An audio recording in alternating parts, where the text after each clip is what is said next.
New Zealand వెళ్ళినప్పుడు అక్కడ అగ్ని పర్వతాలు భూమి అడుగు నుండి వేడి పొగలొస్తున్నాయి.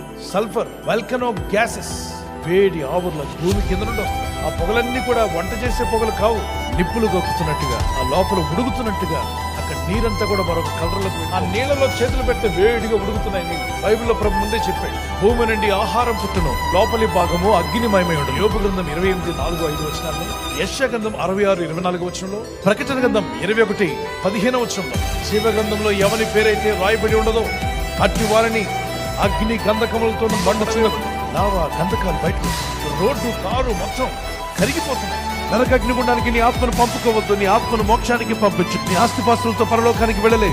వేరు ప్రకారాలు వెళ్ళలో మరి ఎవరు తీసుకెళ్తారు? ఒకే ఒక్కడు తీసుకెళ్లగలడు, పాపం లేనివాడు ఎవరైనా. యేసుక్రీస్తు ప్రభు ఏం చేశాడు నీ కొరకు? ఆయన మరణ శిక్షణ పొందాడు నీ కొరకు. ఆయన ఒక్కడే నిన్ను పరలోక మార్గానికి తీసుకుని వెళ్ళగలడు.